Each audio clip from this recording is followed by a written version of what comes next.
I'm Aimee and welcome to my video. In today's video we are going to be working on my Maid of Honour's dress. So this is Angie's dress. This is our last mock-up that we done and it was nearly perfect, but just a few adjustments. When we tried it on again the other day, we just need to adjust the shoulder slightly, take an inch out of either side of that just to pull it all back up and make it fit her much nicer on the front and in the back. In this mock-up there was just a bit too much almost side boobage coming out, so we just stepped the side seam back and then adjusted these curves slightly just to kind of counteract that. So we're going to make the shoulder adjustments on here and make up lining pattern pieces and pattern pieces for the skirt, and then make up a new mock-up, get her to come try that on and see where we're at. Let's get into it. I'll give you a little bit of a closer look at the design as well before we get into it. So you've got the square neckline with the princess seams, and the princess seams are going to run down both sides into the skirt as well, which will allow us to leave a little bit of a slit in one of them. There's a couple of pleats in the waistline going up into the bodice and down into the skirt. Then we've obviously got these like flutter butterfly kind of style sleeves. Instead of darts in the back, we've just kind of pleated them. And then we've got this nice keyhole opening. It looks beautiful on her, and when, as I say, when we just pulled that shoulder up, it just pulled everything in nicely. I initially made this pattern on my other dress form and I used the masking tape method, where I masking taped the whole dress form, drew out the design, took the masking tape off, cut it out, laid it down onto paper, and then made the pattern pieces from there. So that's how we ended up with the first draft. This is actually the second draft. The first draft just needed, the waistline was way too high. She's got a longer torso than mine, so we needed to adjust that. And I think that was pretty much it. This was the one design that I had in my head from the get-go. I knew what I wanted from it, and it just seemed to come together really nicely. So yeah, I'm excited to be back on to her.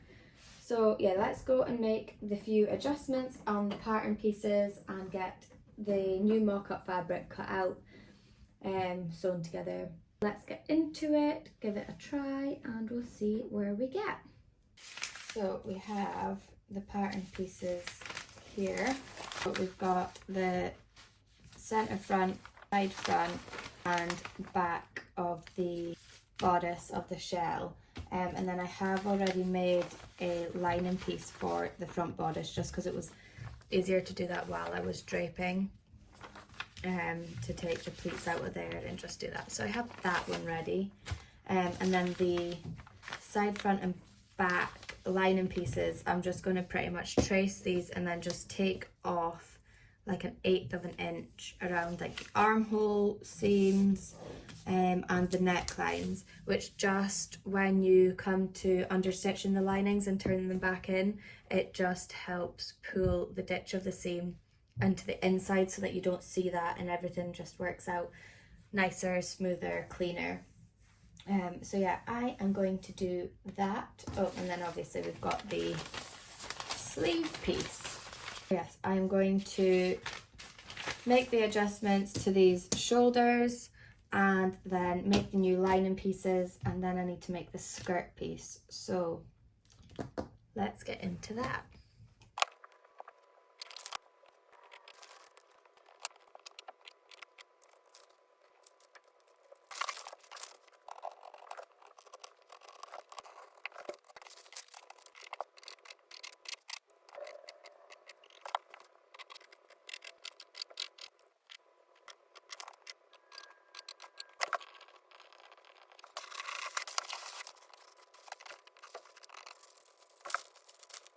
Okay, I am away to start on making the pattern pieces for the skirt.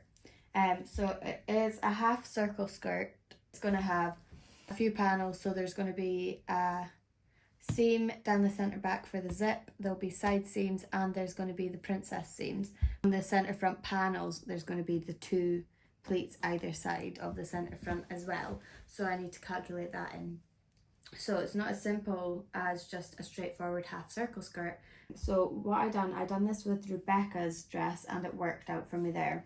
So I'm going to do it with this dress as well. But I took a piece of string because you can make a straight line out of a piece of string, but then once you've got your half circle mapped out on the pattern piece, you can also then guide this around, it curves to mark out all your spaces.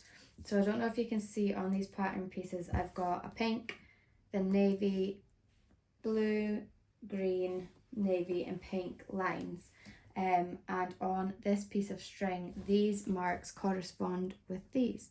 So I've got the centre front from here, the front waist pleats, and then the side seam, seam allowance in here into the next side seam. Oh, sorry, front dividing seam even. And then along here, we've then got the side seam, seam allowance again, into side seam of the back piece. And then follow along here, we've got the back pleat. Because we're not putting a pleat into the back skirt, we then just move this up. And then we've got the centre back and the seam allowance for there. So I am going to map out this on the piece of paper. I've measured this, which is 18 inches. I've times this 18 inches by 4 to get the circumference of a full circle, as this is just half. This will need to be doubled for the whole of the half circle, which gives us 72 inches. So I can then find the radius of a 72 inch circumference of a skirt. So I did the math, so it gives us 11.5 inches of a radius for the waist. But I'm going to mark 11.5, but I will also mark 11 inches to give us that half inch seam allowance for attaching it to the bodice. And that should be the correct calculations. So yes, I'm going to pull out some more pattern paper, mark out my radius, and then take it from there. But I will only need to do a quarter, as everything will be then cut on fold or mirrored, as this is symmetrical the whole way around. I hope all that makes sense. We measured Angie's waist to the floor, which was about 41 inches. So if we're doing 11.5 for radius for the waist, and then we add the 41 from waist to floor, 52.5. But then we do want to add on a little bit more allowance for heel height. So yeah, let's just add on 5. Would give us 57.5. It was an absolute mission, but we now have a square that is 57.5 that way and 57.5 this way. So I think what I'm going to do first is actually mark the 57.5 all the way around, so I can then cut that out and get rid of the excess to try and make it more manoeuvrable, to then mark out the waist radius, mark in all the points, mark down the lines for the side seams, blah, blah, blah, blah, and then cut it all out.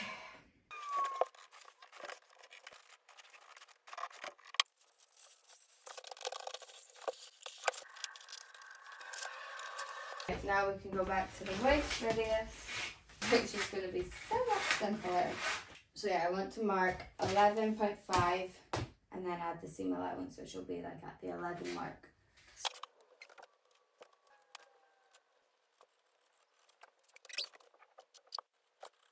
So, as I said, I've got this piece of string that I've marked out at different points. So what I'm going to do is curve this, follow this curve around here, mark all the points, draw the seam lines in, and then we're good.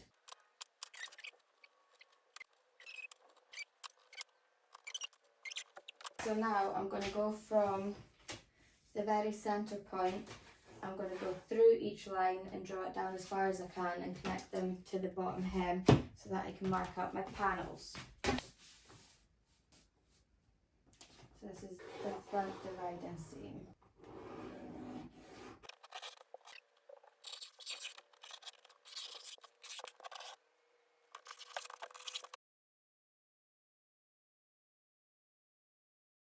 I've obviously got the paper pattern pieces cut out now, and I've got the mock-up fabric laid out on fold, and I'm just kind of piecing together where everything's going to get cut out from to minimise fabric waste. The real fabric is slightly wider than this fabric, but this is just giving me a kind of guide of how much fabric I'm going to end up using, and that'll tell me how much I need to cut off of our roll of the real fabric and wash and whatever to get ready. Let's cut out the pieces.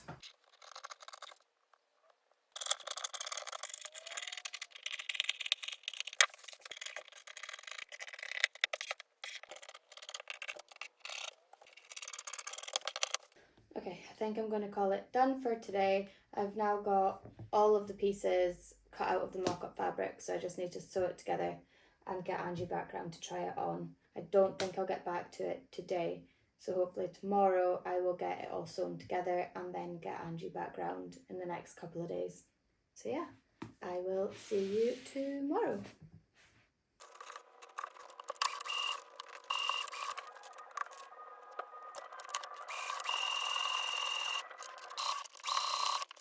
So I had Angie round and tried on the dress and realised an issue, well, a couple of issues. So one, the mock-up fabric that I got, this poly cotton, it's not a nice fabric. It's too stiff for the design that we're doing for the pleats and stuff to actually look good. So, well, I mean, it didn't look bad, but it just wasn't the right kind of fabric to give a true representation of what the real fabric drapes and feels and flows like. So I have ordered some more mock-up fabric that's more similar. It's like a viscose kind of fabric that I've ordered, so it should be coming in the next few days. That was issue one, was the fabric, and issue two was when I took that inch out of the shoulder. I didn't realise at the time that when she tried it on a few months ago and I adjusted the side seams, that I also adjusted the shoulder and already took an inch out, taking out 2 inches instead of 1. So the neckline was far too high, the waist had raised an inch, like just everything was off. So I've had to add that inch back into the shoulder pieces. So I've just been doing that. I'll then obviously need to do another mock-up. But this is why it's also really bad to leave it so long in between like fittings and pattern adjustings and not taking notes. That's something that I've definitely learned, is to make sure I take notes. So I remembered that I adjusted the side seams and the armhole curve, but I obviously didn't remember that I'd already adjusted the inch in the shoulder. So from now on, every time I do any fittings or anything like that, I am going to take notes. I have been clever enough to, on Rebecca's and my mum's dresses that I've finished, I have been smart enough to take notes on what needs finished on them, since it is going to be like at least 6, 7, 8 months until I'm back to them again. So I was smart enough to take notes for them. But yeah, just with this, during the whole fitting process of all the rest of the dresses, I'm going to make sure to take notes, actually write it out instead of just trying to remember. But then at the same time, hopefully it won't be months in between fittings for the rest of them. So I think I'm going to leave this video as part 1, just so I kind of feel like I'm staying better on track. I think it'll just be better. So this will be part 1, where I've kind of done a bit of adjusting of the pattern, making additional pattern pieces and whatever else. And then in part 2, we should be making, hopefully, a final mock-up after I've made these adjustments, and maybe the fitting process, and then making the final dress. So yeah, stay tuned and we'll see how all of that goes. So I will go and make all the adjustments to the pattern pieces, and then I will see you either in my next video if it's not this, or if it is, I'll see you in part 2. So yes, see you soon.